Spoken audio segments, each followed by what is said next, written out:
All right, good evening, folks. Welcome to Monday Night Law on Kirk's Law Corner. I am here for the time being. Things are getting pretty crazy here in Idaho. Lots of stuff, lots of people getting active and getting out there. Was debating on whether or not I wanted to go out to the protest at the city mayor's house, and I decided I would stay here and do the show tonight. So I have an interesting video to play, take us back a little bit to March 11th of 2020. And it's at Hillsdale College with Cindy Powell. And she's talking about how corrupt government is. So I'm going to share this video tonight and kind of go over it as I'll stop it at certain spots and we'll discuss some certain things that she's saying there. Trying to give people an idea that these higher ups, people in government and stuff, they know, right? And they've experienced the same things that we have. You know, General Flynn, Mumford, there's plenty of people out there that have been subjected to the same exact crap that we have. So they know, right?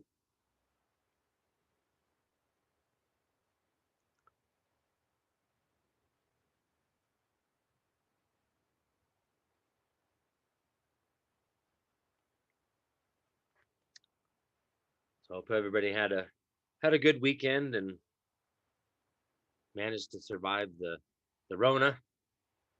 We're on basically we've rolled back to like a stage 2, and in these 4 conjoining counties for this district, we're basically mandatory now to wear a mask outside everywhere we go.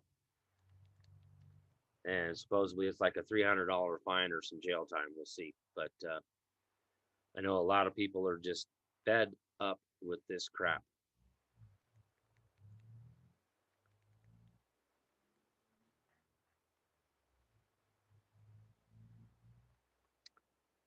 So if you'd like to help support the channel here and keep the bills paid and keep this going, you can do those regular postal money orders, regular money orders, cashier's checks, cash wrapped aluminum foil, all that good fancy stuff, gold, silver coinage. Over there to the office, you can send that through the snail mail, 6477 West Fairview Avenue, Suite C, Boise, Idaho 83704. On the digital side of things, PayPal and Cash App. My PayPal is Kirk_Pendergrass at hotmail.com. And my Cash App is the $, capital K, capital PEN 71.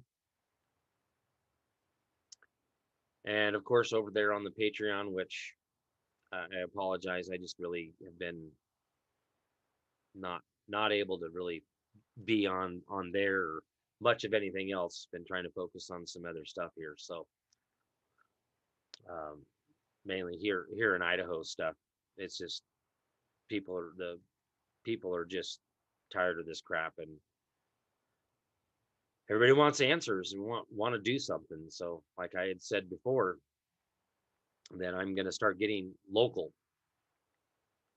and start being very active locally. And of course, this is the legislative season coming up.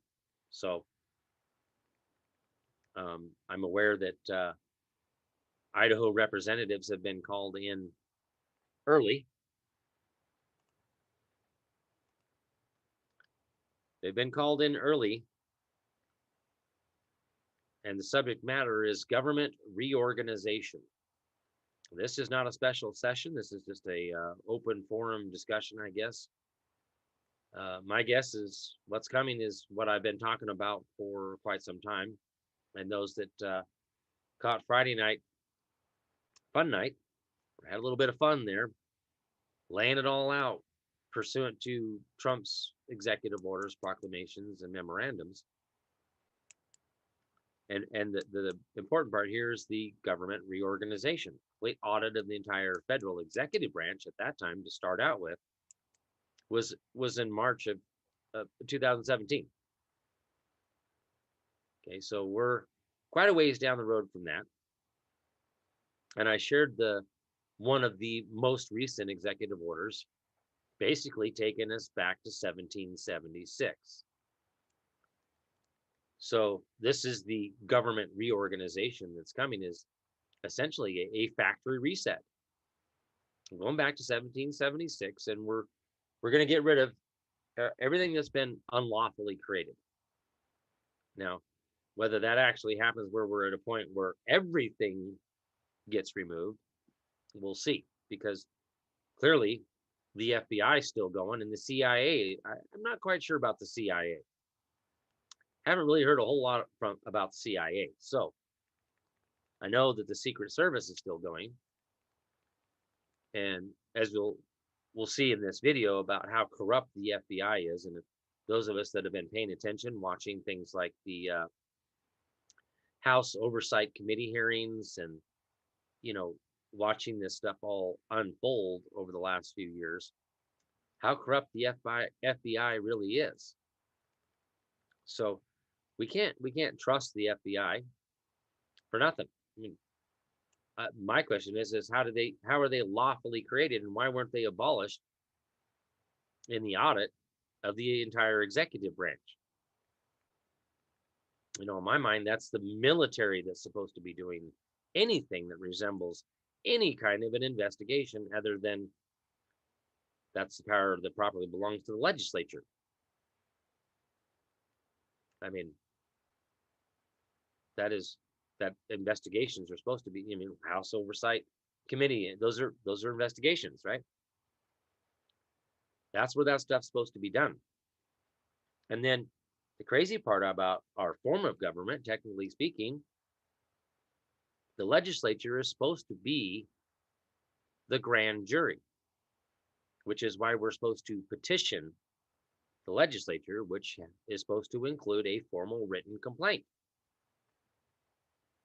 And the legislature is supposed to be the jury, the grand jury for criminal indictments. And especially when it comes to elected officials. Now, I don't know if I'm going to get to that tonight about impeachment, but it has been brought to my attention that in the commentaries on the Constitution by Joseph Story, which I also shared a little bit about that on Friday night, and I've shared quite a bit about that in other shows throughout the years here. But I guess Joseph Story breaks down about the impeachment process and criminal indictments and stuff.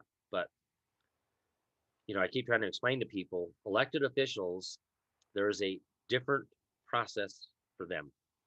Okay, as a non-elected official, we can go straight with criminal indictments. We need to quit horsing around. And this Title 42, 1983 stuff is just a common law tort claim. It's civil. It does not get them removed from duty. This is never, how long have we been, what was it, 1956, I believe, is when Title 42, 1983 was created. So, how many public servants have been removed from duty going through that process? 0.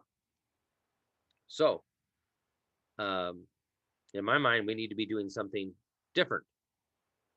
And my basic understanding is criminal indictments, right?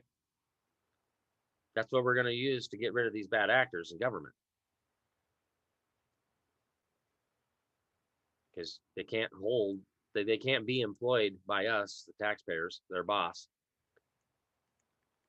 for what they can be removed for treason, high crimes, felonies, misdemeanors, and even breaches of the peace. They can be removed from duty.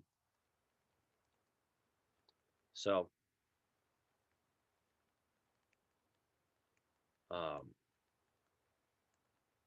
that's another comment. I have dealt with the FBI. The FBI, they are so corrupt, and I've heard that from many people.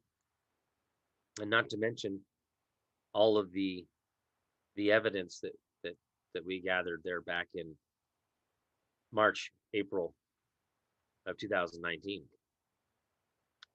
There was plenty of FBI documents there with FBI agents' names on it doing these alleged investigations, and people were threatened. Some people come up dead. when they were filing complaints, especially dealing with these child pedophilia ring stuff. And it's like, again, it's the fox guarding the hen house. You call the FBI to do an investigation on something, and it's that if you're telling on a bad actor in government, they go in and they protect them. When they come back and threaten the witness, the whistleblower, the complainant, that's not right. That's not how government's supposed to work. But that's the way it's been for easily 20 years now, right? Again, Chris and I have talked about this change that happened in the 90s there.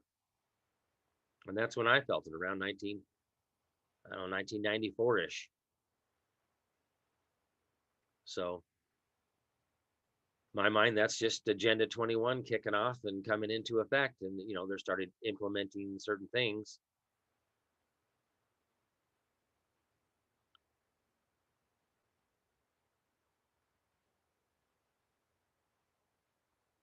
Right, Mark? Comment out here on YouTube. Newsmax was on Kindle looking at the Constitution. They show 10 articles, then 14 amendments. Why a second article and a second amendment? 2 constitutions. That's right.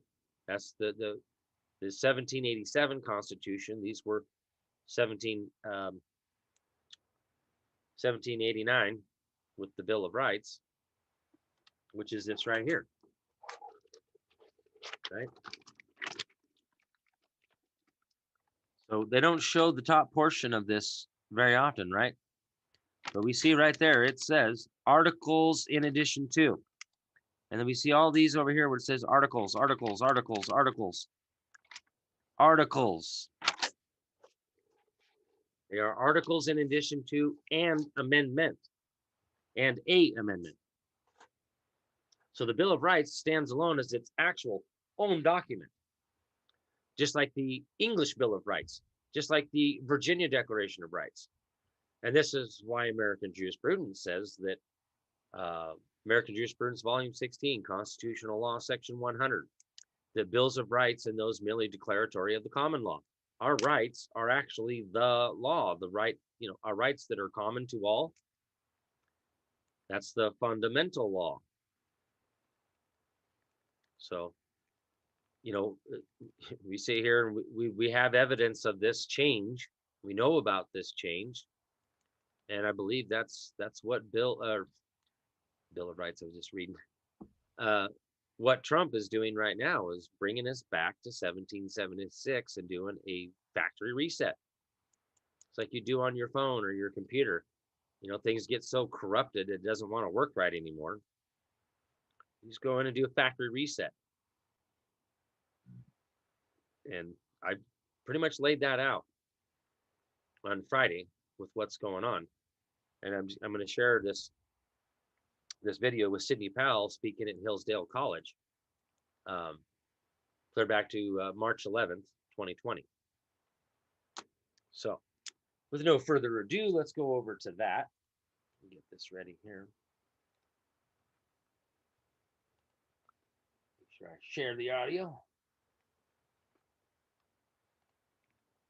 There we go.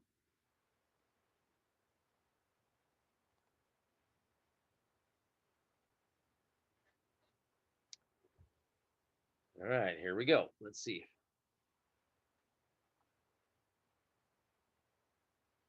All right. I really am honored to be here and speak to this auspicious group. I've met a lot of fascinating and caring people. I want to thank you first for the gift of your time in being here today. That's the most valuable thing you can give anyone. It's the only one of our assets that cannot be replaced in any way, shape, or form. So I'm especially grateful that you care enough about all these issues and Hillsdale College to be a part of this. I think it's extraordinary. I didn't learn about Hillsdale until a few years ago. Actually, I've never been political and didn't think I was being political when I wrote License to Lie, but I found out it was. So here I am. Politico did they tried to make a hit piece on me, and I haven't even read the whole thing yet, but my son read it for me, and he said, really, the worst thing they could say about you were you're a MAGA-loving lawyer. So I'll take that.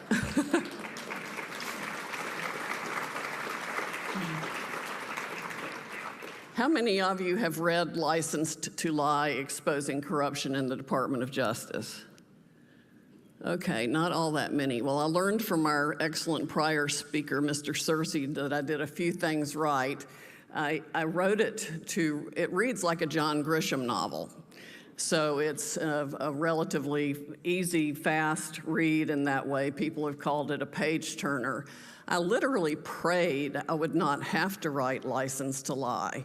And I prayed I would not have to write it, because for me to have to sit down and write it meant that the system of justice that I believed in and had practiced in for, I guess, about 25 years by that time was broken. And that was a very, very sad thing for me. So it was extremely emotional to write the book. And I wrote it because in that way of telling a story, because I wanted people to feel the toll that a wrongful criminal conviction takes on everyone in the process. It is outrageous. It is devastating. And if you have not been in the unfortunate position of having the entire might and weight of the United States Department of Justice focused against you to literally crush you, you cannot begin to comprehend what it's like for those who are. And I would venture to guess that approximately 5% of our current prison population, state and federal, is completely innocent. And 5%. Only 5. She's at least she's admitting that there's some percentage there. But in my mind, if you don't have a victim, how can it be a crime? But listen to what she says here. And I'm very aware of what it's like to go through the criminal system and the family law system. Okay. I've got quite a bit of experience in there. We'll call it experience. But listen to what else she says. Another 5% at least is or was the subject of a trial so unfair and judges so prejudiced that you can't tell if they were rightly convicted or not. That is a serious problem. In this country, we should not have one innocent person in prison. Mr. Arnn and I were talking earlier at lunch about the whole separate topic of prison reform, which we need every bit as much as we need reform in the Department of Justice. But I will start by saying that I think the first way to fix justice right now is to drop the charges against Lieutenant General Michael Flynn. My mind, the best way to fix justice is go in and arrest all the bad actors that have been putting these people in prison. Even if it's just the 5% you're claiming that should be in prison or shouldn't be in prison, and the other 5% with bad trials. So let's go get those 10% out of prison and jail and arrest all of the prosecutors and public defenders, any members of the bar that were defense, because ineffective assistance of counsel, all the judges, including the sheriffs that house those people, because part of the duty of the executive branch is an oversight of the judicial branch to make sure that what they're doing is lawful and they don't house people that have been unlawfully convicted. The checks and balances in our form of government is just it's like out of sight. It's not even there anymore. Nobody even knows what their duties are to discharge or perform there. I don't understand why these people, well, I guess I do comprehend why. Money. Lots of people been paid off. It's just the way it is, right? Everybody's been paid off.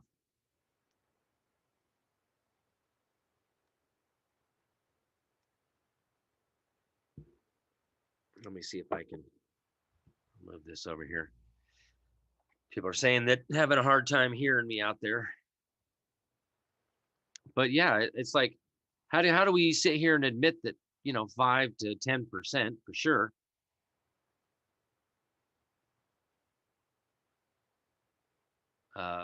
shouldn't even be in jail or prison?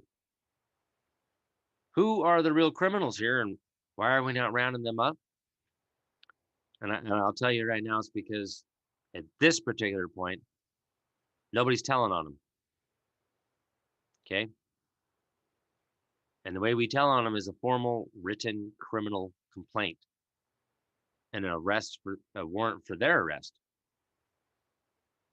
Okay. Sidney Powell does not work for Trump. Sidney Powell's her own little entity over there, is what I understand, as we the people, whatever. Not quite sure, but you can go to sydneypowell.com and you can go check that all out. Let's continue on here. And man, she just drops all sorts of bombs. So again, this is at the Hillsdale College back at March 11th of 2020.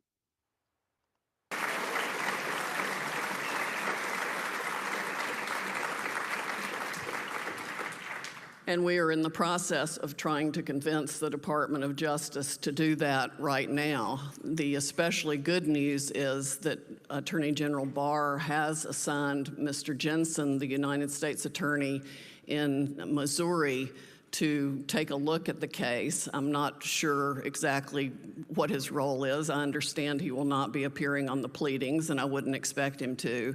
But hopefully he's going to take a fresh and independent look at all the motions that we have filed since I came in the case, because we have outlined an atrocious series of injustices that should offend everyone in the country.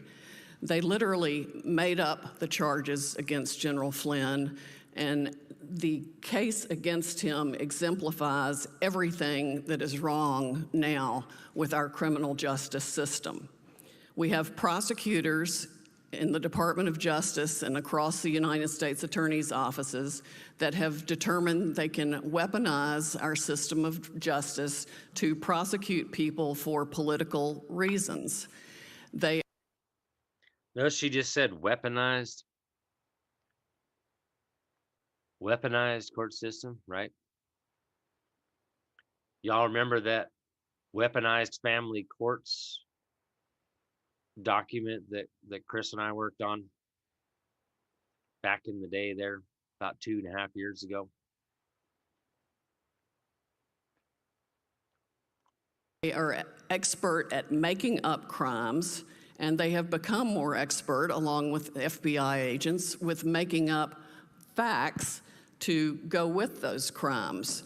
That's exactly what we've seen in the case against General Flynn. There really is. That's exactly what the people out here have been experiencing for how long? Made up facts. I mean, what happened to the Hammonds?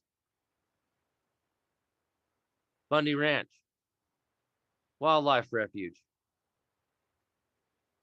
We got political prisoners out there, like Schaefer Cox is one of them out there. Okay. Same crap. They just make up shit. Same thing with CPS. CPS does it in the family stuff. Fundamentally and principally, for the governmental compelling interest, there's that strict scrutiny standard test that they're supposed to pass, willful with malice. And this is something she's going to cover here in a little bit. That you willfully deprive the child of food, clothing, or shelter, or there's evidence of physical or sexual abuse. Do they ever have to pass that test anymore? Most of the time, most people don't even know that. So how do you object to something you don't even know that they're supposed to do? And then again, most people don't know how to do a notice of special appearance objecting to the personal jurisdiction. This personally doesn't apply to me because it's all shit made up. Lack of subject matter jurisdiction because government doesn't have subject matter jurisdiction over any of our natural or civil rights. None. Where is that in the Constitution, the subject matter jurisdiction over our rights? Can't seem to find it. Well, I don't want to wait too long because it'd be an awful long wait for somebody to point to the Constitution where it says that we delegated subject matter jurisdiction over any of our rights. I just can't. I've never seen it. So, maybe I missed that section in the Constitution. Maybe somebody could go ahead and point that out for me.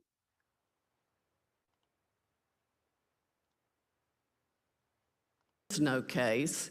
He was honest with the agents. We learned with material the government did give us that the agents said they thought his demeanor was sure. He was being perfectly forthright with them, although he didn't remember some things. And they left that interview with him on January 24th in the White House, by which they ambushed him, by the way. Mr. McCabe told him, "Oh, you don't need counsel. There's no reason for that, really," and led him to believe that it was an entirely different scenario. After I got in the case, we found out that they had even schemed and planned to interview him in such a way that he would not realize he was even being investigated. Because he was National Security Advisor, they didn't want to ruffle any feathers and leave with any sort of animosity coming from him that he was being investigated. So they planned. They had a series of meetings at the highest levels of the FBI to decide how and when to interview him in such a way that he would not even realize he was the subject of the interview, much less being advised of his rights, which of course they didn't do because they didn't want to tip him off in the slightest way that they were investigating him. See how evil and corrupt these people are? Even to some of the best people in government. General Flynn, pretty high up in the military. And they're trying to set this man up, or they did. And this is part of what's coming out right now. Judicial branch isn't really wanting to let it go, so it may just have to be appealed all the way up to the Supreme Court. And since he's worked with FBI agents for any number of years in his career, he saw them as allies. And they even remarked about that after they left the interview, about how successful they were in keeping him relaxed and unguarded and thinking of them as friends. For the government to then bring a criminal prosecution against someone for alleged false statements in that kind of scenario is simply beyond the pale. I don't know of any other false statements prosecution in the history of our country that rests on unwarned, uninformed about even being the subject of an investigation, statements made to people you perceived as allies. That is the biggest setup of someone I have ever seen. Last month, a little over a month now, did we learn that one of the two agents who interviewed General Flynn had been slipped surreptitiously into a sample presidential briefing of candidate Trump as the nominee on August 17, 2016, precisely for the purpose of assessing General Flynn's demeanor, taking notes and reporting back anything he might have said that would be relevant to the Crossfire Hurricane investigation, as they called it, of the purported Russia collusion, which we all know was a hoax. They sent him there to do that precise thing, and they hid that from General Flynn and his defense team the entire time, even though Judge Emmett Sullivan, who has the case, had issued what's called a Brady order, ordering the government to produce any evidence that might be favorable or material to the defense. Well, the fact that that agent had done that assessment of General Flynn and been in on that interview not only shows what we call egregious government misconduct, because it violated completely the trust that is supposed to exist between the nominee or the president and the people who do a presidential daily briefing like that.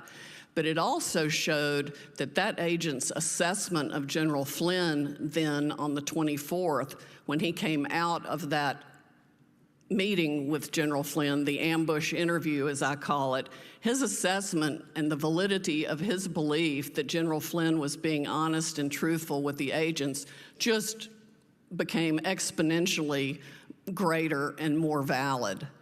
So there were two serious issues that arise from our notification that that agent was in, was in that meeting on August 17. Another thing it tells us is, and I think you'll find this particularly interesting, this just a brief timeline of what went on there.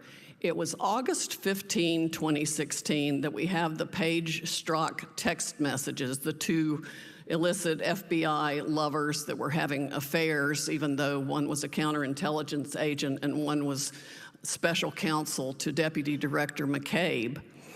You would think they would have sense enough not to do something that would subject them or risk them being amenable to blackmail and all kinds of problems, but they did. They were both cheating on their spouses with each other, and somehow that they managed to keep that a secret from the world's best investigatory agency. How about that? Kind of calls it all into question, doesn't it?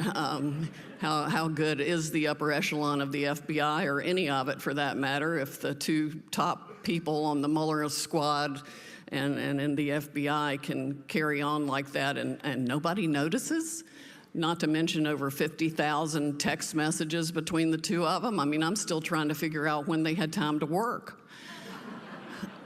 And we've only seen a few of the text messages between them. The government, that's another thing they're hiding. They have not produced all the Strzok page text messages, even all the ones that relate to General Flynn. But they were doing this, and on August 15 is when they text each other about the infamous insurance policy. We just discussed this in McCabe's office. It's like an insurance policy in the event that Trump is elected. August 16 is when they open the investigation against General Flynn. And August 17, the very next day, is when this agent, whose name I can't reveal, although the entire public, I think, knows who he is, but I've seen it under a protective order, so I can't tell you his name.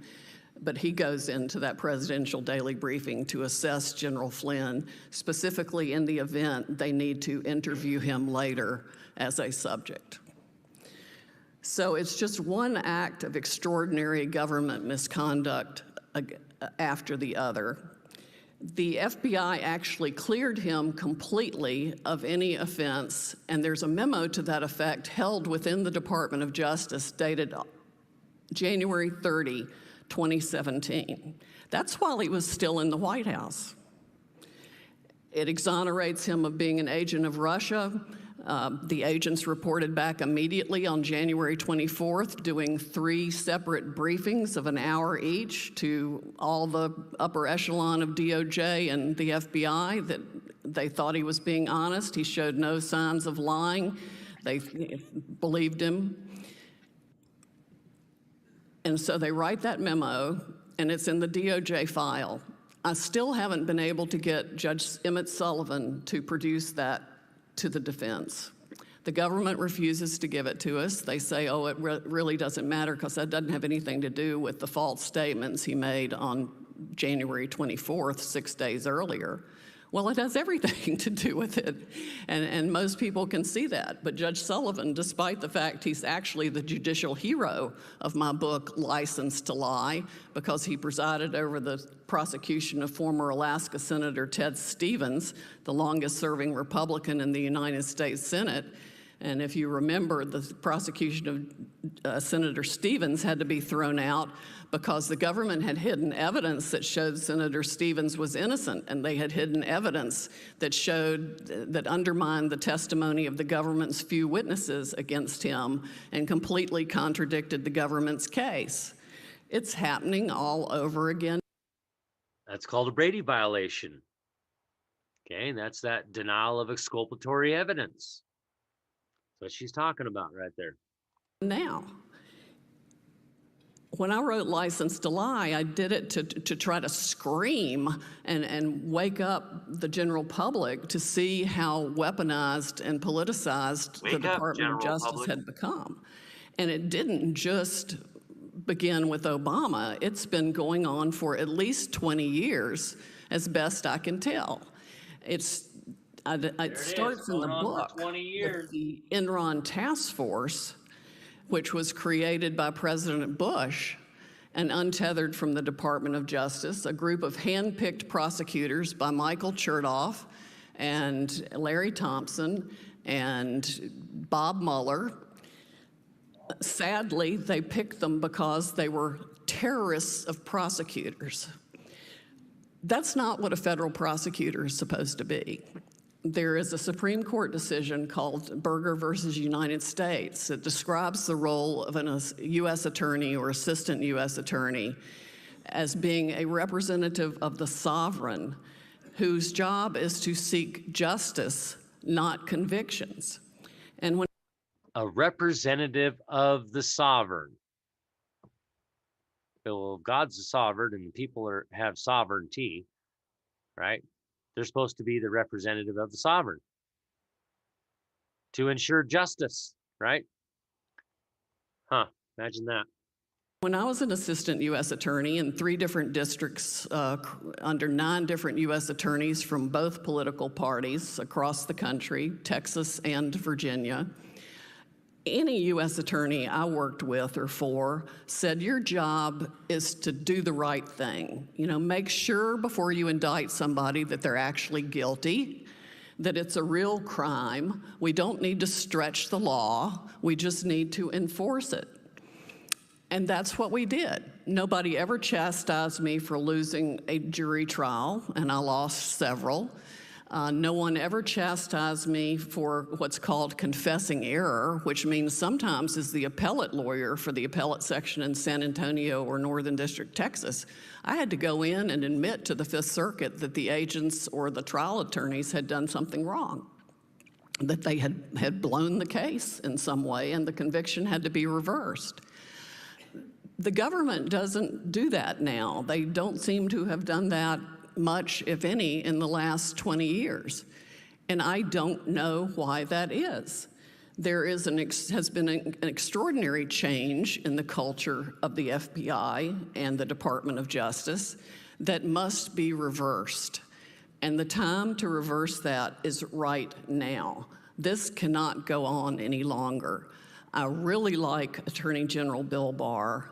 He understands the importance of the rule of law. It must be reversed.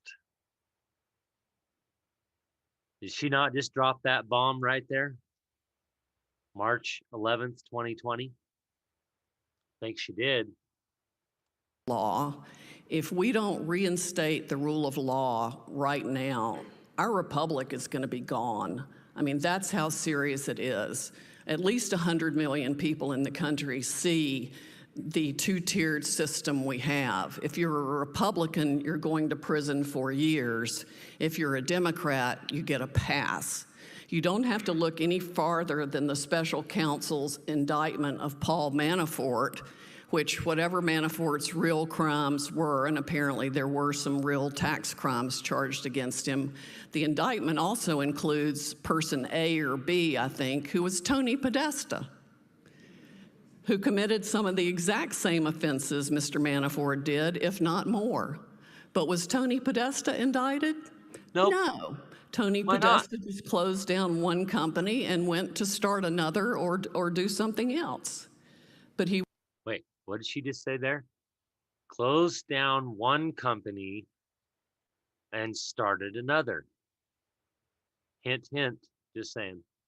Wasn't prosecuted at all. He was given a pass. And everyone can see the extraordinary crimes committed by Hillary Clinton that were actual offenses, like destroying the BlackBerries and destroying hundreds of thousands of emails, and absolutely nothing was done. Immunity was handed out to her colleagues as if it was Halloween candy. And at the same time, 2 years later, Everyone related to President Trump is indicted, have to sell their houses to pay legal fees, take out third mortgages to pay legal fees, and go to prison. We cannot survive as a republic with dual standards like that, and it's absolute death for the rule of law. I do believe Bill Barr understands that. Someone asked me earlier if this was a real tiff between Bill Barr and President Trump about the tweets. Probably yes and no. There's no danger of Bill Barr leaving. The president thinks the world of him. As I say it, the president's tweets often give voice to what the people are thinking.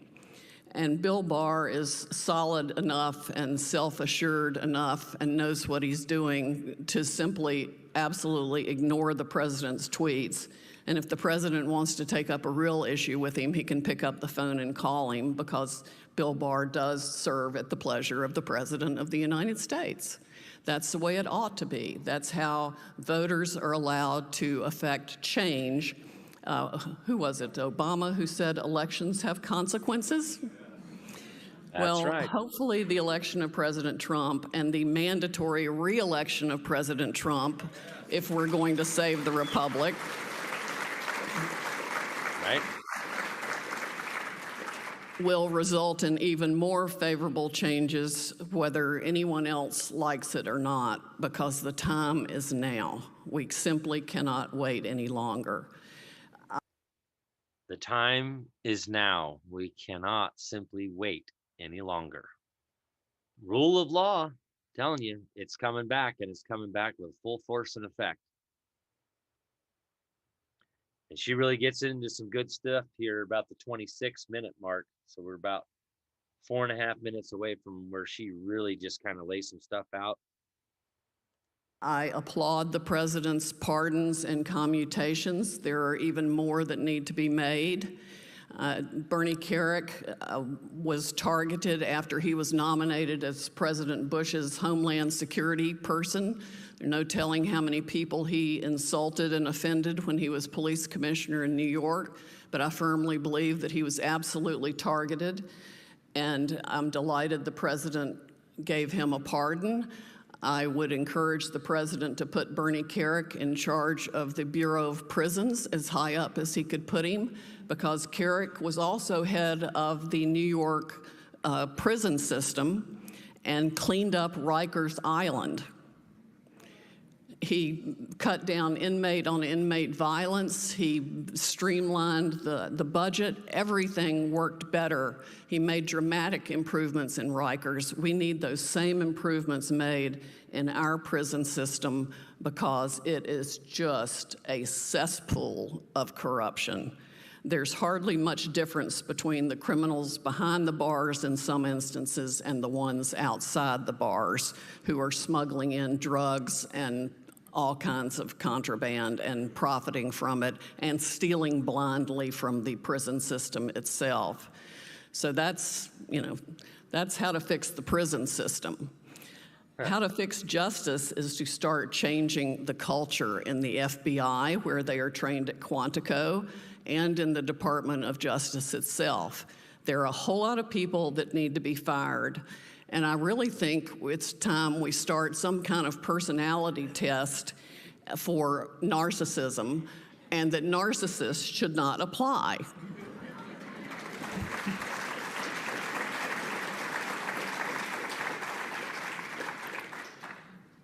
No. That narcissists should not be able to apply. That's not a bad idea, you know. Tony was talking about drug tests, Tony Pellegrino. So, you know, it's like, why not? Why not implement these things? No matter how bad a criminal defendant is and how much they need to go to prison, and there are plenty that fall in that category, standing there as a prosecutor at a sentencing still always gave me a knot in the pit of my stomach, because I hate to think about somebody having to go to prison, no matter who they are. And obviously we have to have them, people who are dangerous, and I prosecuted many of those, people who had killed people, massive drug rings. In Western Texas, we had everything. We had a federal judge assassinated shortly after I got there. And the Banditos motorcycle gang then tried to kill the prosecutor 2 doors down from me. It was literally the Wild West for a little while. Fortunately, I was so young, I thought I was bulletproof, and there wasn't the internet for my parents to worry about me, and they didn't know how kind of rough it was those first few years in Western District of Texas. But yes, obviously prisons are for people who are dangerous. As Pat Nolan with the ACU says, they should not just be for people we are mad at. We need to come up with much more creative ways of helping people reform and either kick their drug habits or educate them to the point where they can do something positive for the country, instead of spending an average of $40,000 per prisoner in tax dollars each year to have them rot away. I would encourage that you not only read License to Lie, but also Kirk's book called From Jailer to Jailed, because between those two, you will get an overview of pretty much everything that's wrong in our criminal justice system. Harvey Silverglate is a former Harvard lawyer who wrote a book called 3 Felonies a Day. And the premise of that is that there are so many criminal laws now that any normal person going about their daily business commits 3 felonies every day without even knowing it. That is the problem of overcriminalization. Congress and everybody says, oh, there ought to be a law against that. So Congress passes a law against that. And the next thing you know, there's a Twitter feed called Crime a Day. And that's what we've got. I mean, they've made federal regulations that ought to be purely civil into criminal offenses, and people don't even know the regulations exist in lots of cases. We've got to have a Walmart-sized rollback on things that have been overcriminalized. A Walmart-size rollback. Wonder what's coming. On top of that, we have overzealous and creative prosecutors who literally make up crimes. One of the things I talk about in License to Lie is the destruction of Arthur Andersen, the venerable accounting firm, and 85,000 jobs across the United States and other countries. It was the notorious Enron task force prosecutors that indicted Andersen. They did it by piecing together parts of 2 different statutes to make a crime out of something that was not a crime. Piecing 2 different statutes together to turn something into a crime that was not a crime. Gee, does that happen to anybody here? I'm almost willing to bet probably 80% of the people here have been unlawfully charged and convicted of that same scenario right there, just a bunch of shit made up. In fact, Congress later passed Sarbanes-Oxley to fill what they perceived as the gap in the law that allowed Andersen to be reversed. And sure enough, the Supreme Court reversed Arthur Andersen in a unanimous decision that included Justice Ginsburg and others that we often rail about, but the Andersen conviction was so egregious, the decision was unanimous. The prosecutors had both made up a crime, and they had succeeded in persuading a Republican judge in Houston to take all indication of criminal intent out of the jury instructions. That would be that negative nexus, isn't it? -1 times a -1 equals a +1. They brought forth their false statements and lies and twisted stuff and convinced the judge that's all good. And then what did she just say there? To leave out the criminal intent of the jury instructions. That's that mens rea, that the mind is guilty, that you did it willfully with malice. But see, we have the right to think for ourselves. And the proper word is I think, the word think. Because we have that liberty of conscience. That's actually religion. So there's that diction, that word. So they can't prove criminal intent when you say, well, I think, like, basically, I know this was the trigger word that it got for me in my own personal case with the driving without privileges. And yes, I did get a public defender to help me with the trial as my assistance of counsel. And I made it very clear to the judge and the public defender that he was going to be my assistant. He was not going to represent me to the jury, that I will be conducting the trial and that he will be my assistant. And it got right down to, well, do you think that you don't have to have a driver's license? And I said, I think I have the right of personal liberty, the right to the power of locomotion. And I have the right, I think, right? And that was it. 2 days later, he come back and told me the prosecutor is going to make her own motion to dismiss. And the other part was, I don't know what you said to her before, because I ripped her a new one out in the main hallway. She said that she did not want to talk to me. She did not want to go to trial against me. And that she was scrambling to do whatever she could to try and make this all go away. So don't think that them boys down there and girls, prosecutors and all that don't want to go against me because of my knowledge of the law. And this was back in 2014. I'm so much more knowledgeable than that now. We're talking 6 years down the road, almost 7 years down the road, right? Easily 6 years. Well, it's criminal intent that separates a crime from a civil wrong. So if you don't have criminal intent, you should not be convicted of a crime. However, no problem for the Enron task force prosecutors. Just persuade the district judge to take criminal intent out of the jury instructions. They could have convicted the Pope. Those prosecutors, after destroying Arthur Anderson, turned their sights on Merrill Lynch. I'm convinced that the reason they destroyed Anderson, and they knew that's exactly what they were going to do, because Anderson represented 2,500 publicly traded companies.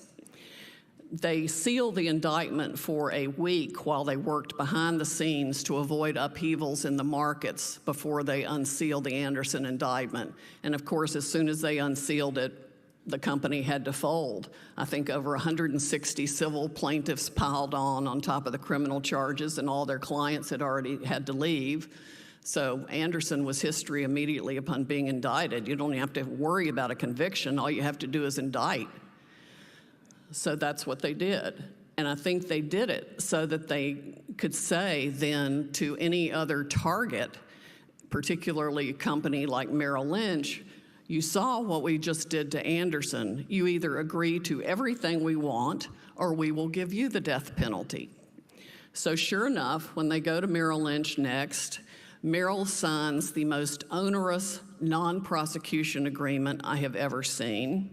They give up all kinds of rights, including of the Merrill defendants that they offered up essentially as sacrificial lambs for Merrill executives, the nicest people you'd ever want to know, were then indicted by the Enron task force on the offense of conspiring to help Enron or deprive Enron of the honest services of Andrew Fastow. Now, if Andrew Fastow ever gave anybody a day of honest services, that would be a newsflash.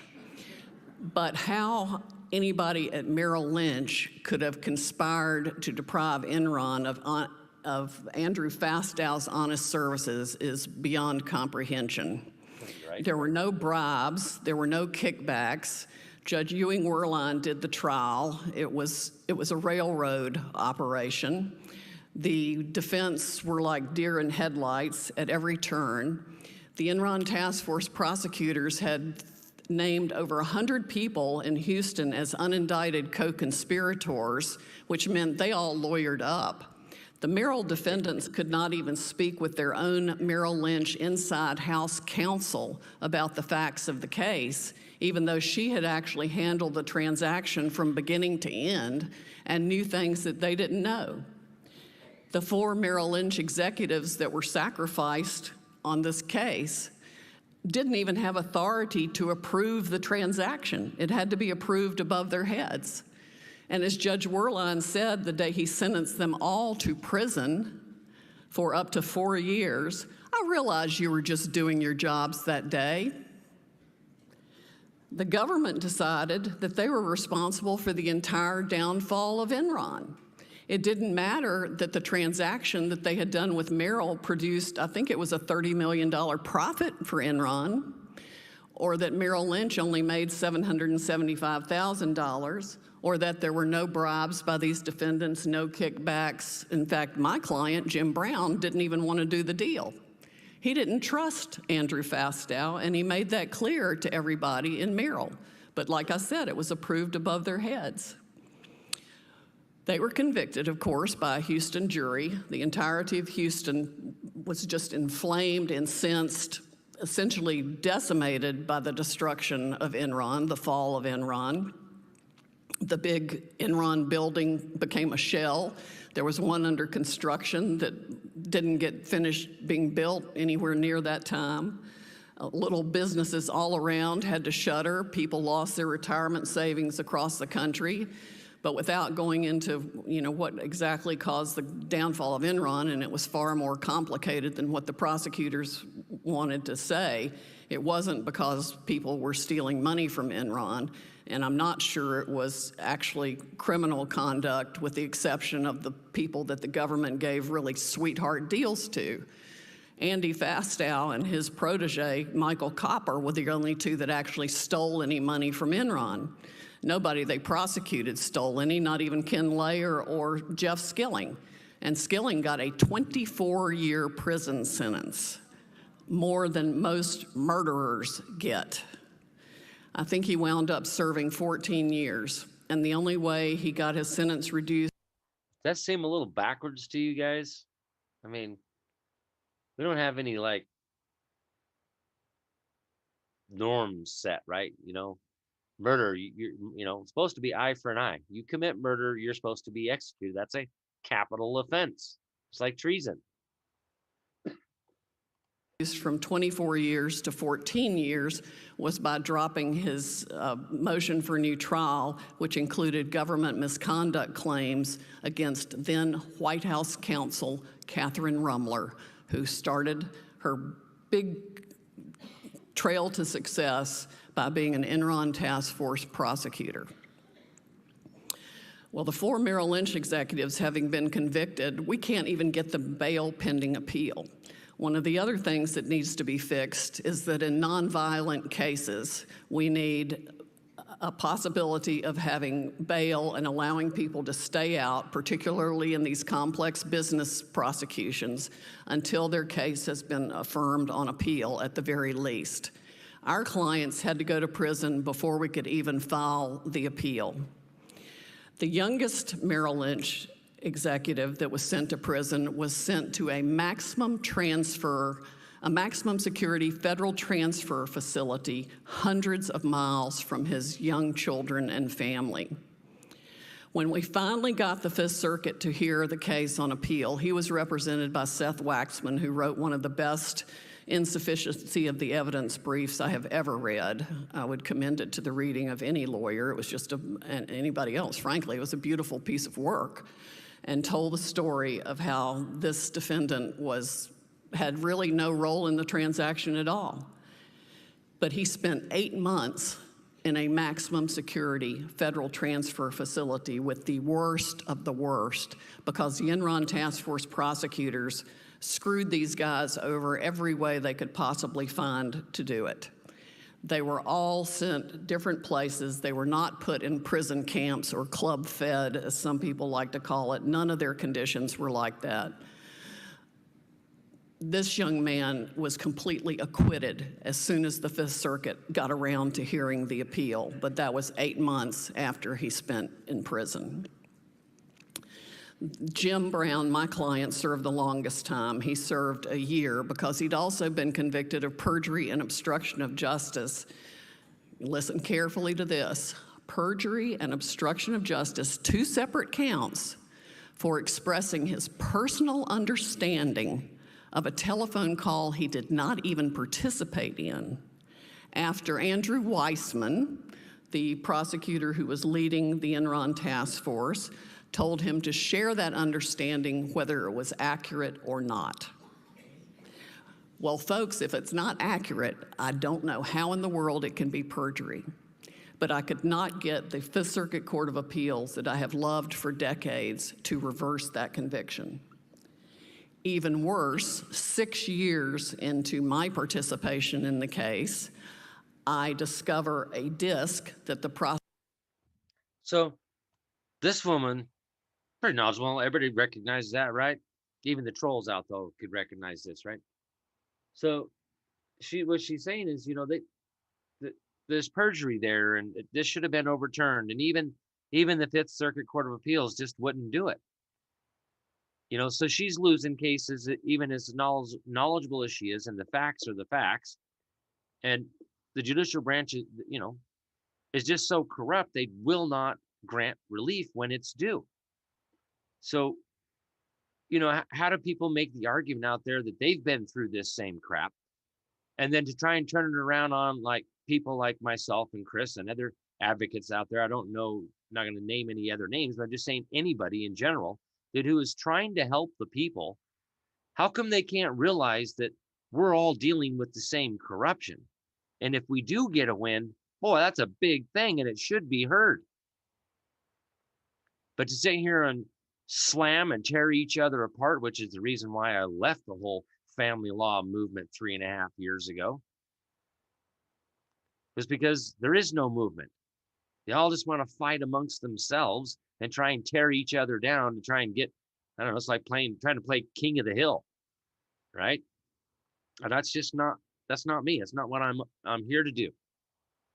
Really, ultimately, the whole fundamental principle of all of this was education, was to try and teach people the actual law and wake people up, obviously, of what's actually going on. And like this right here, she's being subjected to the same crap that the rest of us are being subjected to. So to try and sit there and claim that somebody who, like myself, is working in the field here trying to help people, whether it's get their kids back or save their onion farm, which I did, which never went to court, right?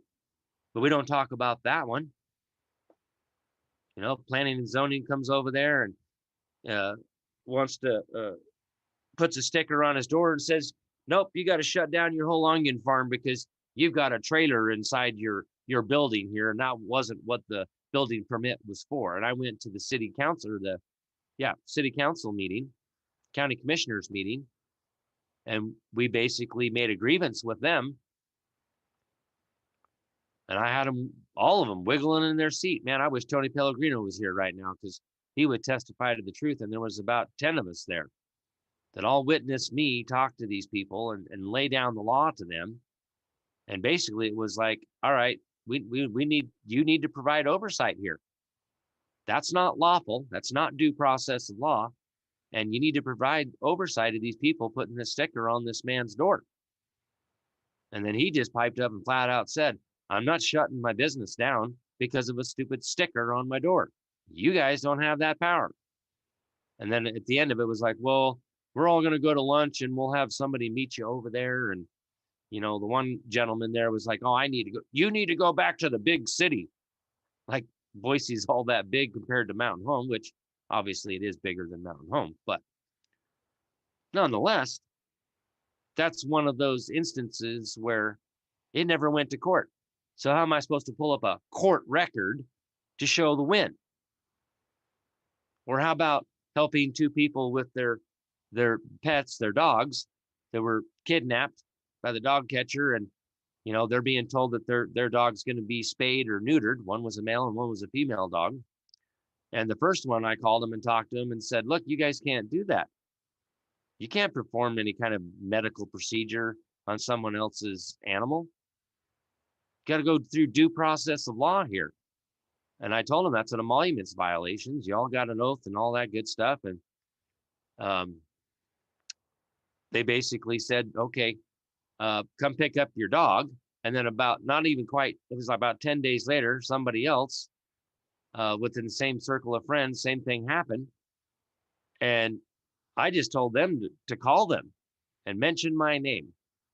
And I guess somebody spun around out of their seat there and said, give that woman her dog back right now. Well, there's no court record of that. There's no court record of those two wins, that those two families are very happy that their dogs were given back to them without paying anything, without getting their dogs spayed and neutered. There's no court record of that. But yet those are two wins right there. So see, I don't do just family law stuff, and that's part of the problem out there. Is a lot of people think, oh, you're not bringing kids home. Well, I don't really do a whole lot of family law cases. So, anywho, back to education.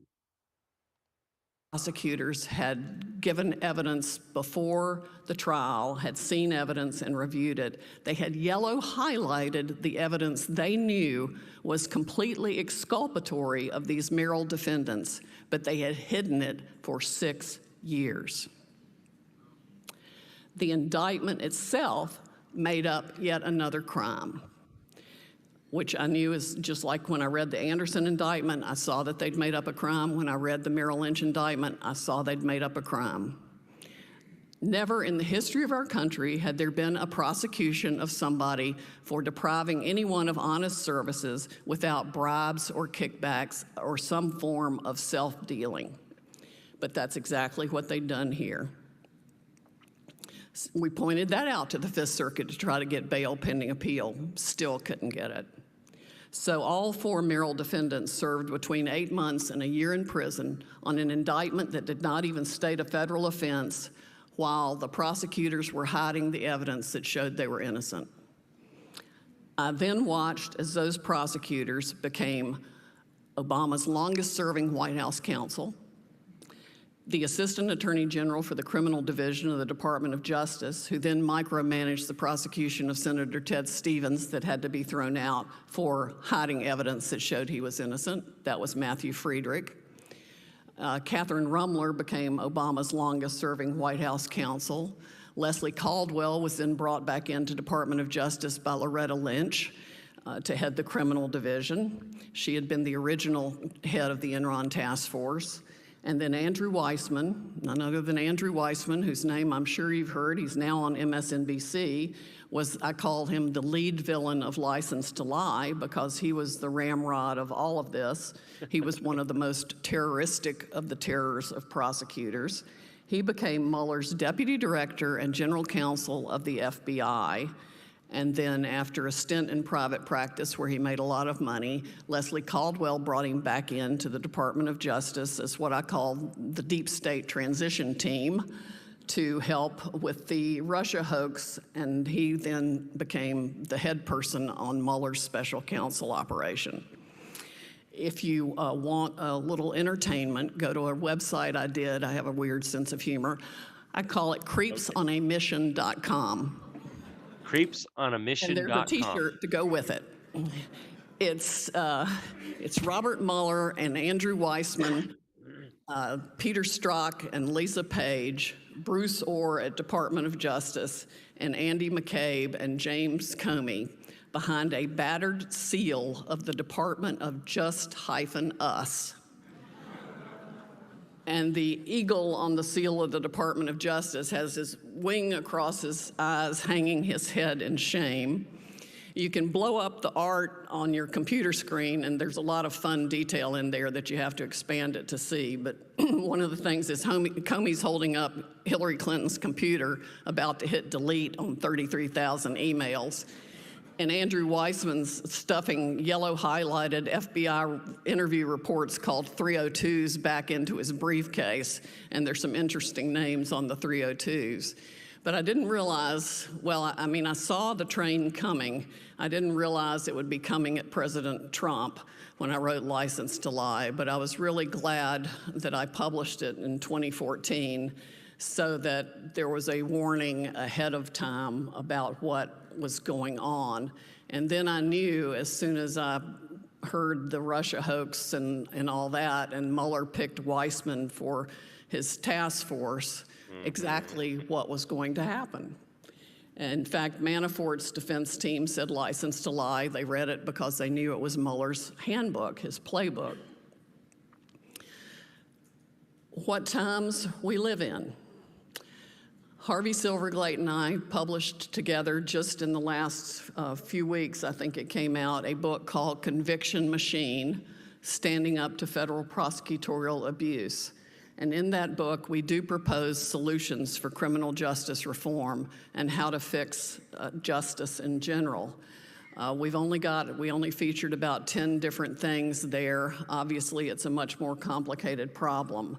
But one very simple one is to insist that FBI agents, when they interview people, record the conversation, either by audio or video.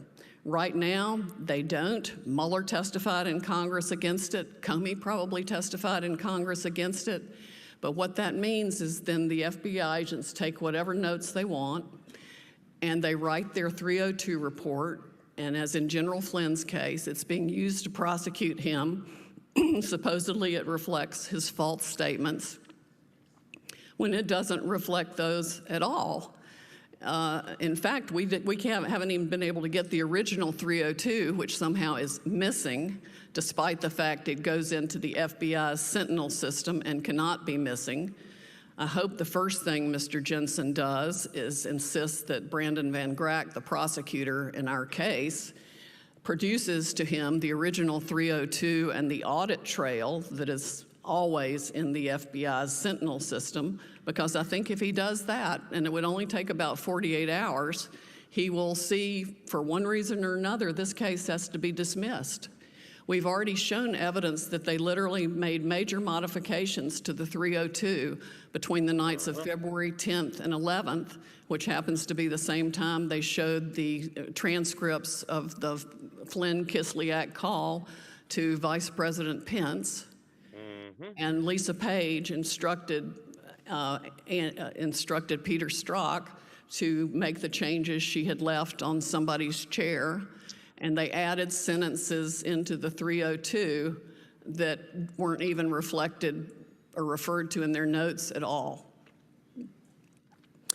Their notes had a material misstatement in it, or the 302 did. There was one issue where they literally, one had the word not and one didn't have the word not, so I'd kind of call that a direct contradiction. That didn't mean that Judge Sullivan, though, would order the production of that, despite the fact he's the judicial hero of license to lie who threw out the Ted Stevens conviction. He denied my request for Brady evidence in a 92-page decision that completely slammed us, denied absolutely everything, even though there is I couldn't even get the January 30 memo from DOJ that exonerates Flynn of everything they went to talk to him about. We've got a problem with our federal judges, too. It crosses both political boundaries. License to lie crosses Republican and Democratic administrations. It's only gotten worse. So keep Attorney General Barr in your prayers. I know you keep General Flynn in your prayers, and I know a lot of you have told me that you're praying for me, too. I want everybody to know that he and I both feel it. I know that we will get this straightened out. I will not quit until General Flynn is acquitted or exonerated or all charges are dismissed. Okay, somebody who's not a quitter.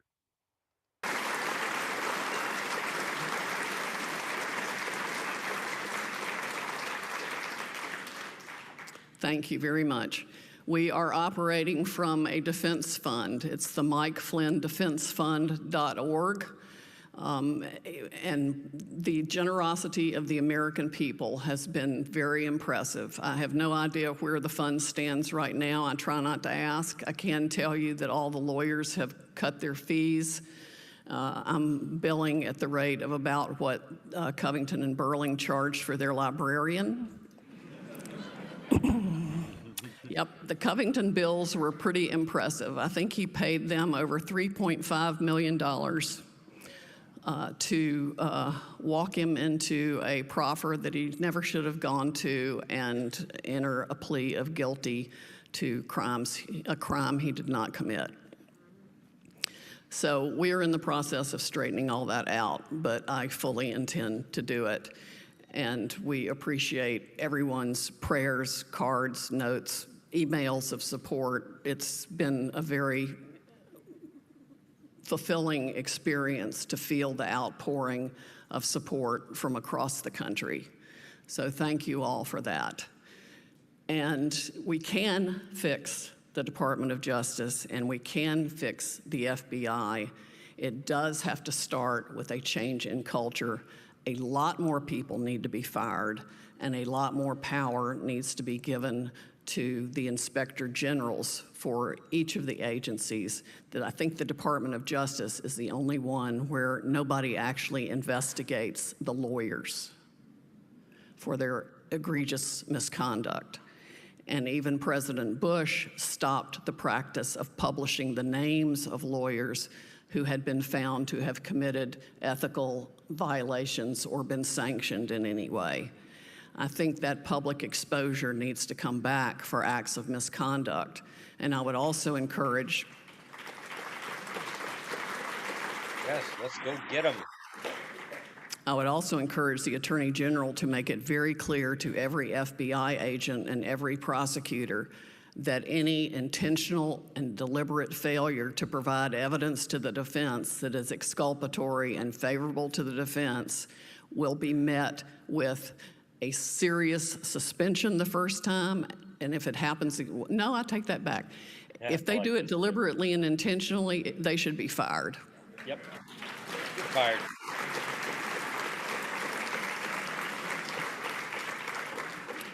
Accidental will take a short suspension without pay, but intentional, they must be fired because it amounts to obstruction of justice were it done by anybody else. Putting together the false charges that they put together against General Flynn is in itself obstruction of justice.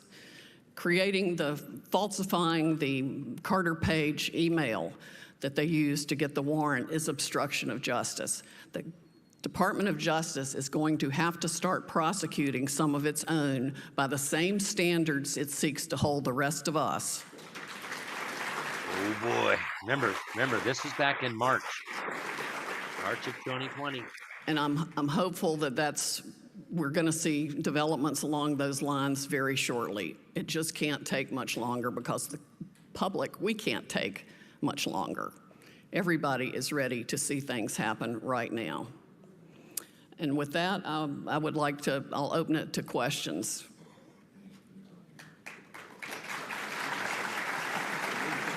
Okay.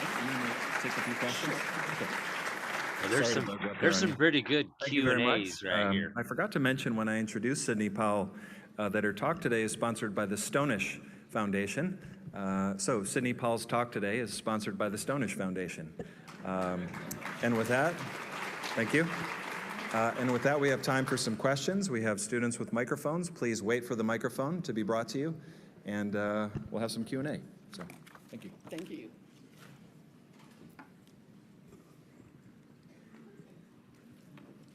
Thank you for your presentation.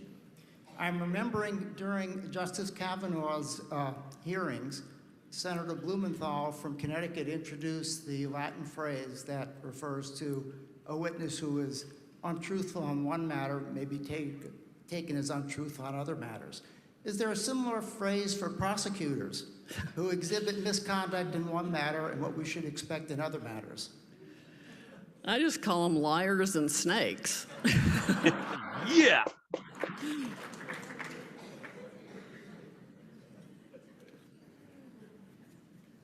I see a hand back there. Question on the speaker's right. Okay. Thank you for your remarks, and God bless you, and I hope you succeed. Thank you. We will. I have a question regarding Attorney General Sessions. Where was he all those years that he was in office?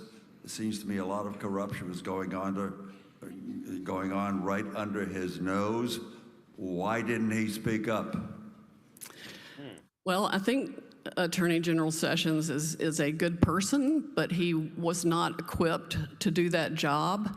He allowed the career prosecutors, some of whom have recently left the department, to persuade him that it would be an ethical violation for him to continue just because he'd shaken hands with Ambassador Kislyak and passed through social.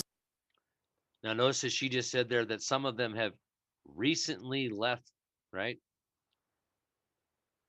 So some of it has happened. There's people that have been leaving, been indicted and removed. Maybe some just resigned. But remember, yes, this is at Hillsdale College back in March 11th of 2020. So I'm taking you back in history a little bit of what was discussed back in March right here at Hillsdale College by Sidney Powell. Okay, this is the Q&A part here. So situation, I think it was. That was ridiculous. He should not have recused. If he was going to recuse, I think he, at the very least, he should have told the president he felt that way before he took the job, because it's essentially left us in the quagmire we've been in with the Mueller investigation. Of course, I also blame Deputy Attorney General Rosenstein, who apparently just completely fell apart at the thought of it all, and that's why he punted to special counsel. Either that or he was completely in on it. But none of it was right. There should never have been a special counsel appointed. There was no investigatory validity to hand off to a special counsel. They knew that. And the reason we have the prosecution of General Flynn, I'm convinced, is to maintain the obstruction hoax to allow it to go forward for 2 years.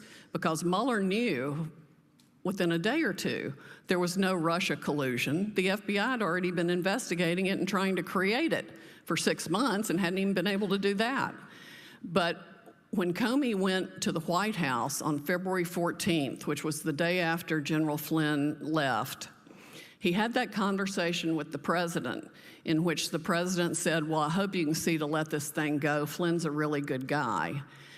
And then Comey runs out and creates one of his famous Dear Diary memos, right, and says, that's obstruction of justice. And he starts, breeding the whole obstruction of justice theory, when what he should have told the president before February 14th even was that they had investigated Flynn and cleared him of everything. The agents believed he was telling the truth. There were no lies in the January 24th meeting. And they had written a memo to DOJ on the 30th of January that he was not an agent of Russia, which was a ridiculous assertion in the first place. What they also failed to mention and will not give me are his briefings and debriefings with the Defense Intelligence Agency, for whom he continued to work as a citizen after he left the agency. He briefed and debriefed and collected information for our government when he went to Russia and gave it to them. They knew about every foreign contact he had because he was keeping them informed of it. He kept his security clearance. It's just mind-boggling that they've gotten by with this long. Absolutely mind-boggling and terrifying, because there, but for the grace of God, goes any one of us.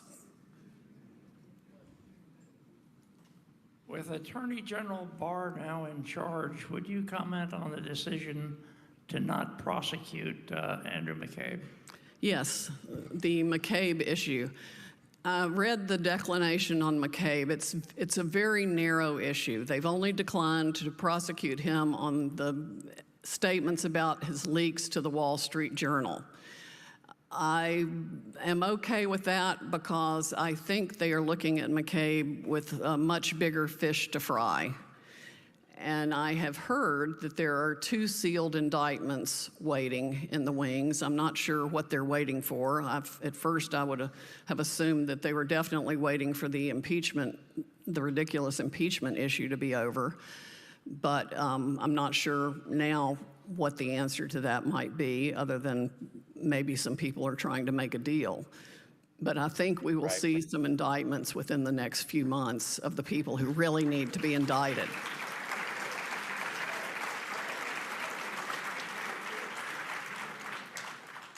We have a question on the speaker's right.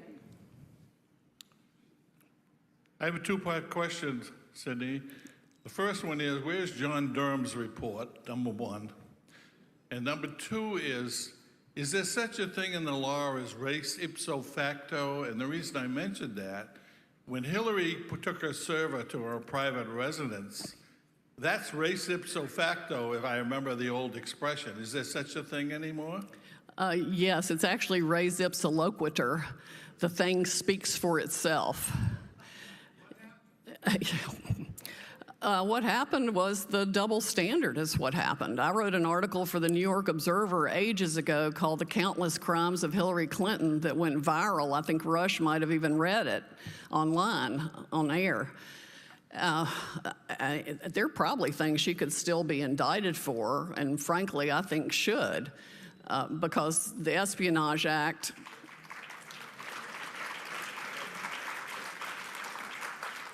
very clear violations of the Espionage Act and really no issue about intent despite President Obama proclaiming otherwise.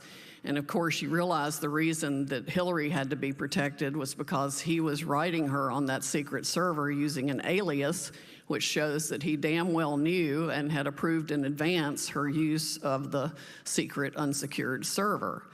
On top of that, there's the Anthony Weiner laptop, which I don't know if you heard this. I wrote an article about that too. 675,000 Clinton emails when they got Anthony Weiner's laptop in a search warrant because of all his sex perversion issues. It was all the Clinton emails, the Clinton Foundation, her Secretary of State emails, Huma Abedin's emails. Lots of people emailed Huma as a proxy for Hillary, and it included what Comey called the sorry, I must wave my hands more than most people. The golden emails, because they were the BlackBerry backup emails that they were supposedly just looking for everywhere very diligently. Well, guess what they did when they found them on the Weiner laptop? They got a search warrant for things that didn't include the BlackBerry backup emails. So when they told us, when he stood there and said that day, oh, you know, we've reviewed all the emails now, there's nothing there, that was a bald-faced lie. Yep.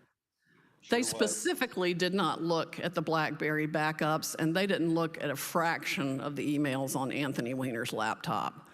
So one of the things, if I were the president, I'd do is demand the Anthony Weiner laptop and get it to the most trusted person in the military to take apart everything on it and then start using it.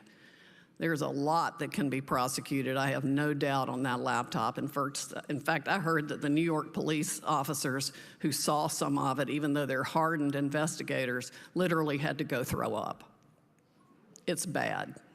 It's bad, folks. Question to the speaker's left. Sydney, I think I speak for everybody in this room in saying thank you for your courage. Thank you for being a great, great, great American and your perseverance in doing what you do and being who you are. With that being said, from the previous speaker, I think we need to get Nick back in here because there's plenty of movie material right here about this. I also want to thank you for a conversation I had with Matt Whitaker about 5 months ago. And the deep state word came up, or the hyphenated word. And he said, you know, I just can't tell you a lot of things, but I can tell you one thing. Every day you should thank God that Donald J. Trump is your president. And I want to say this to everybody in this room.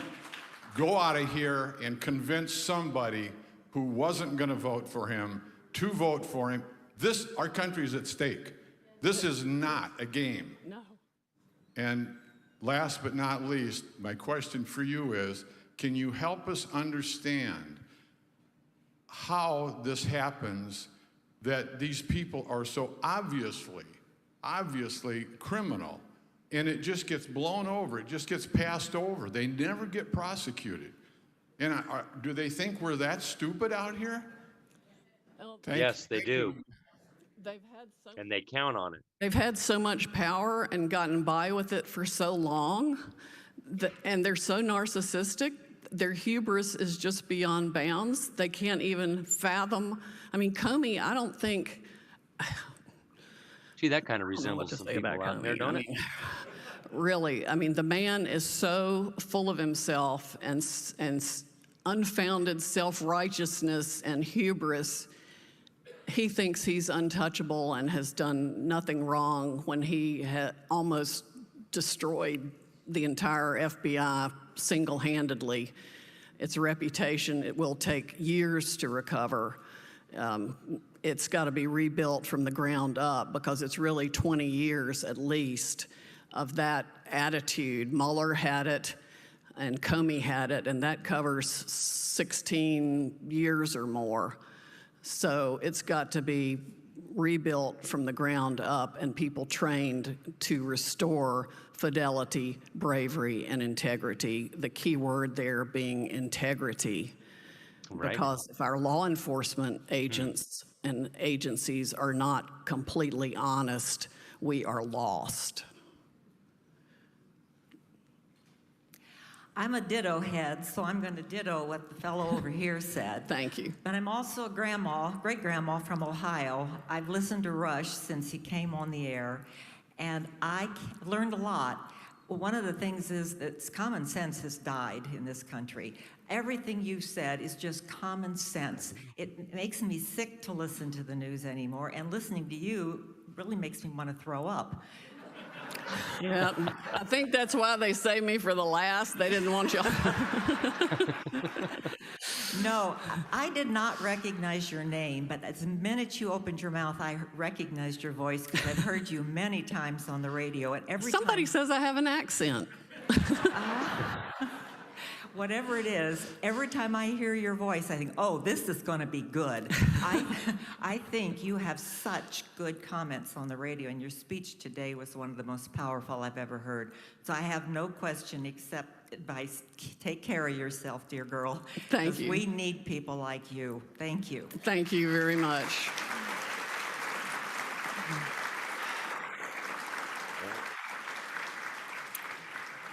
Would you comment on Roger Stone's fiasco?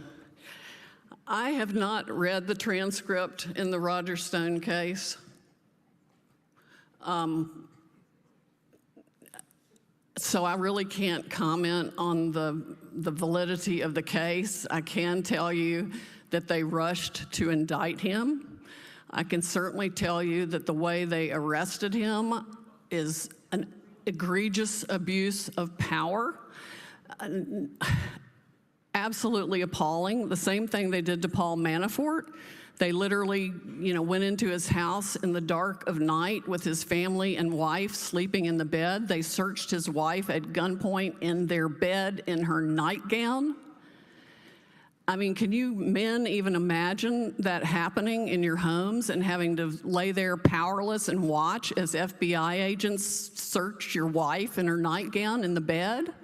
It was egregious, and they should be punished just for that. I mean, the director of the FBI can certainly set a policy, and he is responsible for that because those FBI agents were still under his authority. He's on TV complaining about how they don't have money because, if you'll recall, it happened during the government shutdown. But that didn't stop them from sending 16 vehicles, a boat, frogmen, and a helicopter to go get Roger Stone, who would have walked in the next morning with his sunglasses and hat on and surrendered. The 4 prosecutors that resigned haven't resigned far enough. Only one of them is leaving the department. The others are still part of the department or a U.S. Attorney's office. There are still any number of Mueller people in the department and in the FBI. Probably every FBI agent that was involved in that needs to be scrutinized carefully and assigned to help improve things in Alaska or an Indian reservation or something like that. They all well, Christopher Wray admitted the other day in his testimony that every agent who's mentioned in the Inspector General's 475-page report on the FISA abuses is under investigation.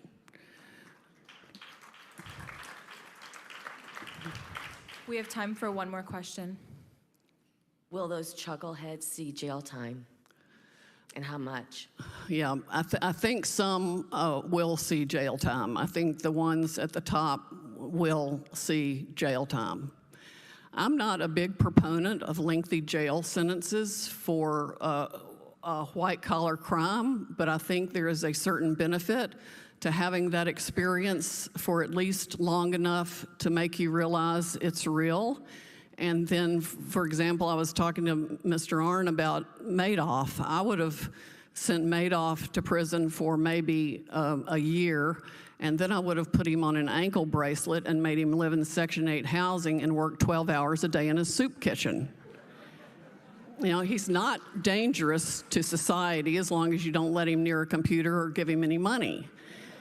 But he, instead of us paying $40,000 a year in tax dollars to keep him in federal prison, he could be out doing something to serve somebody else.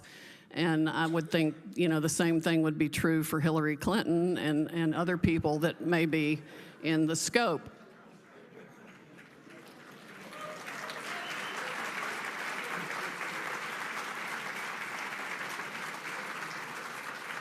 Thank you all so much for everything. The hospitality's been wonderful. It's been my honor to be here, and thank you for your prayers.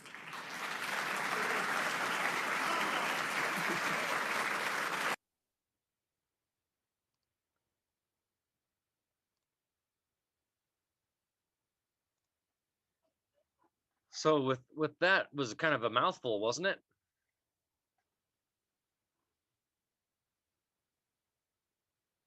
I really kind of didn't really like her little statement there about sending them to Alaska or the Indian territories.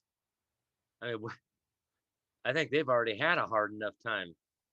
Why would you send a corrupt FBI agent or prosecutor or whatever over there to screw them over? Or maybe they have a different way of handling things over there in Alaska and in the Indian tribes. Maybe that would be I don't know, a death sentence for them. I don't know.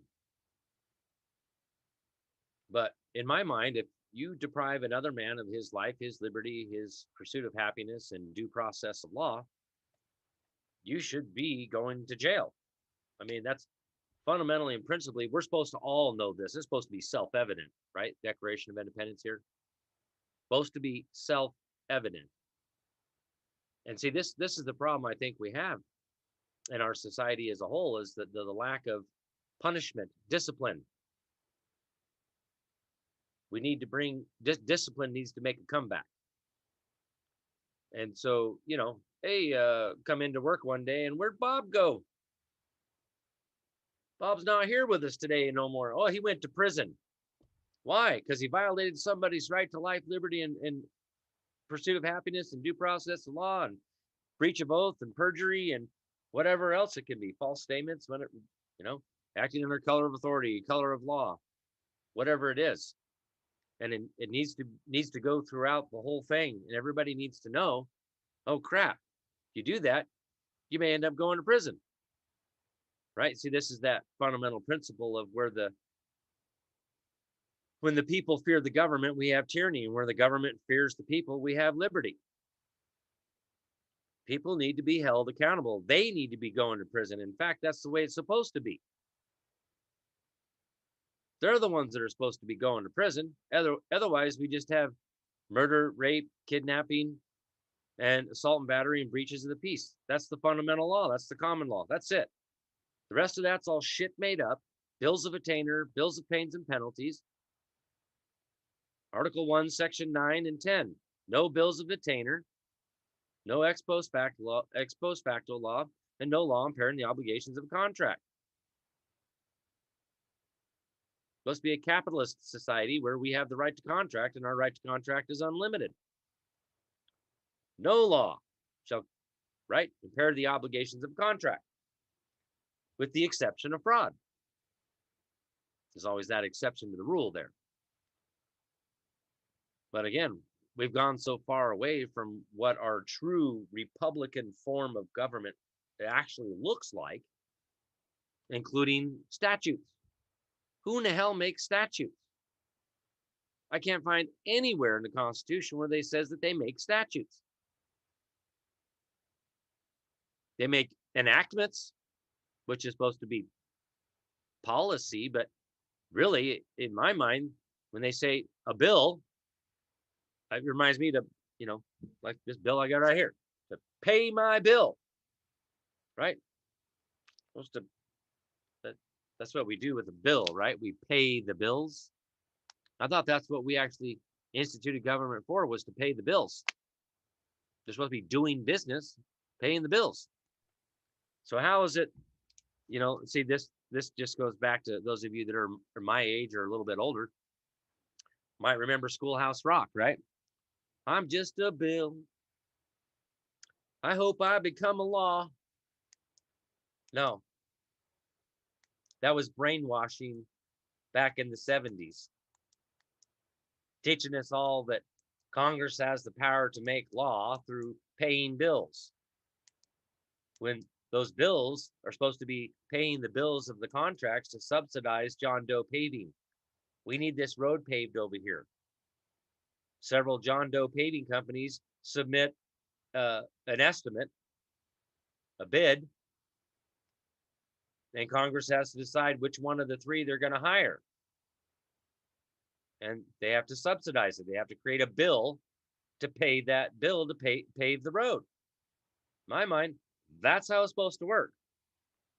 Otherwise, it's all at the ports, right? For importation of goods, they're supposed to be taxed there, and those taxes are supposed to pay the wages of all of the representatives in government. Essentially, that's where we're supposed to get our money to pay these people.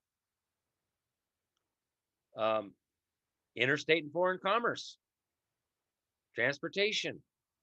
Okay, got to have a driver's license to transport this as a driver over to there, because you're being hired to drive as a driver, right? That's what I get out of the Constitution and how our form of government is supposed to be, a very limited in the scope and authority that was delegated. But like she mentioned earlier, last 20 years, things have just really changed a lot. And honestly, it hasn't been just the last 20 years. It really changed back there in 1861 with the Civil War. So,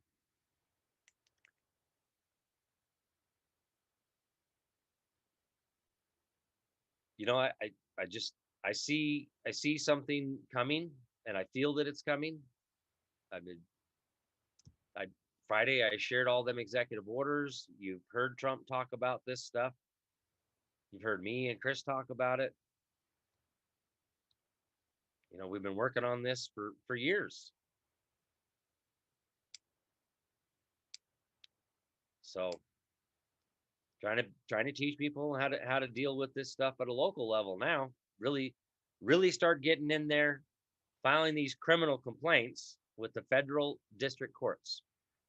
Hopefully we have them prosecutors sitting there just waiting. And again, I'll go back to what happened here a little over a month ago.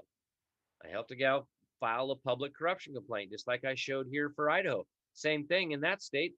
Went to the Attorney General's office, .gov there. Found the same exact public corruption complaint that we have here in Idaho. Filed directly through there. 5 days later, 2 public servants get arrested. So I'm just saying that, this is, I believe this is what's been put in place for us to do. Trump has put this out there, reorganized the executive branch. Remember, these complaints go to the prosecutor, which sits in the executive branch. And then Trump put out, 187 something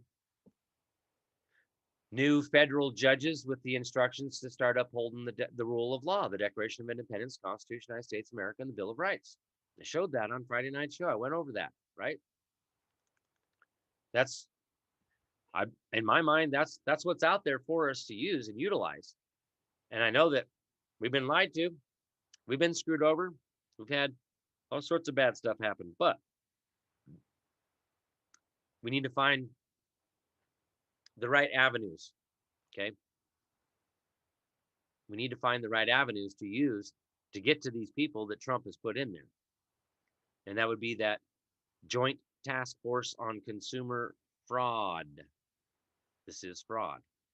Taxpayer dollars are being used to pay these people to perform these duties.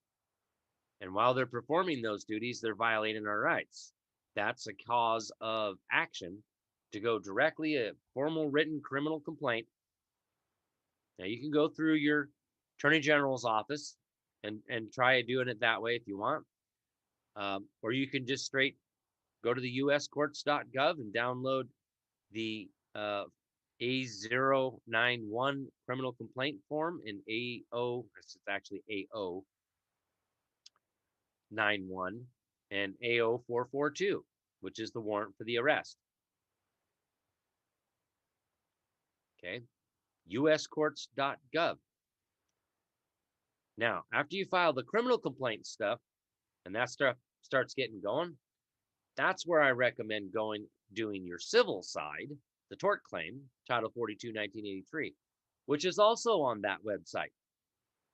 Those forms are right there as well. So there's criminal forms, there's civil forms, there's all sorts of forms on there. So, you know, I think that stuff's been put there in place for us to utilize.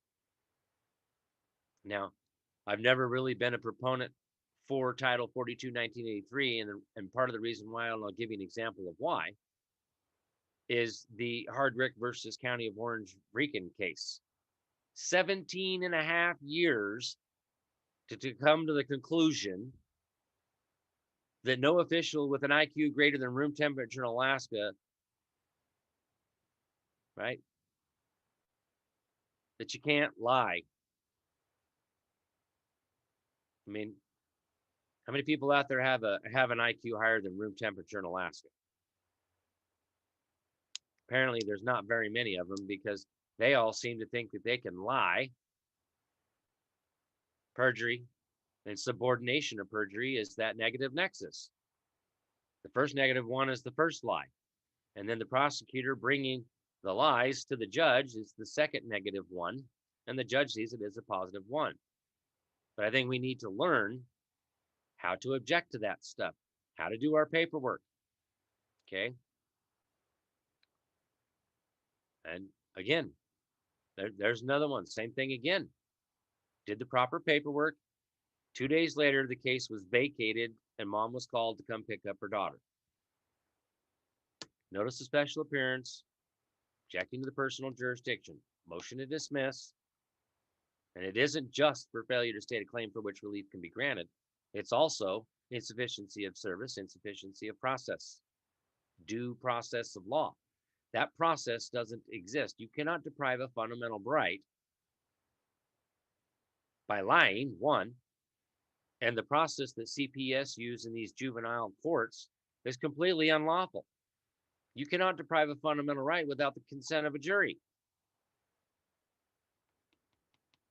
Let's go back to them star chambers. It's exactly what they are. I called them out before. It's in my paperwork that I filed before. So, kind of know the history there. I've done it, done the research on it. So, that's, you know, what I'm trying to teach y'all. So, I hope you enjoyed tonight's show. And let's see if I can pull that back up. Yep.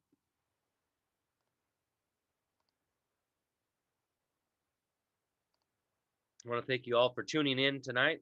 Greatly appreciate you being here, and thank you for the love and the support. And I know that we're all still devastated with the passing of Chris and what happened there. Kind of missed the guy. Kind of. Only kind of. Actually was watching a previous video. Got some chuckles and laughs. So those videos are still out there, folks. I encourage you to go back and watch some of them. And, you know, if you're missing Chris like I am, you go back and get to hear his voice and his laugh and chuckles and sound effects and all the good times that we had.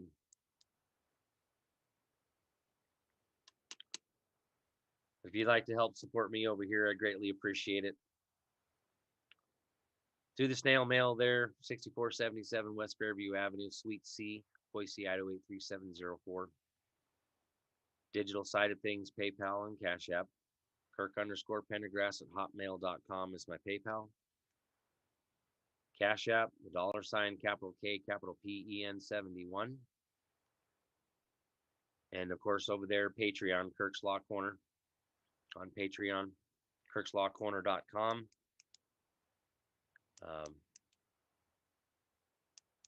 One of the guys on the team here that's been doing that over there, I thank him for getting Kirk's Law Corner up and running over there.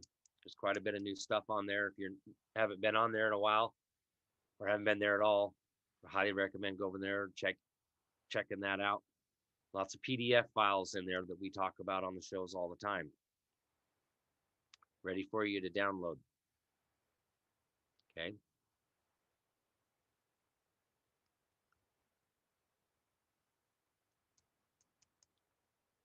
Other than that, I hope everybody has a wonderful night. And I may actually cut back to just Mondays and Fridays for now, given what's going on here in Idaho. They schedule things on Wednesday nights, and I cannot be in both places at the same time. So, which may actually free me up on one end of things to get more active over there in the Patreon. So please bear with me over there on Patreon, folks. I'm going to try and start getting some of those educational videos, the new ones, created and made, so we can start getting people trained how to do this paperwork and start kicking their ass in court, and then how to take it to federal as the moving party, right? Because the defendant by pleading or exception becomes the plaintiff. So I want to teach people how to do their paperwork, how to go on the offense and take these people down, start removing these bad actors. We have to tell on them. I truly believe there are people there that are waiting for us to tell on these people. So that's what we need to do. We need to learn how to do that. So, all right, folks.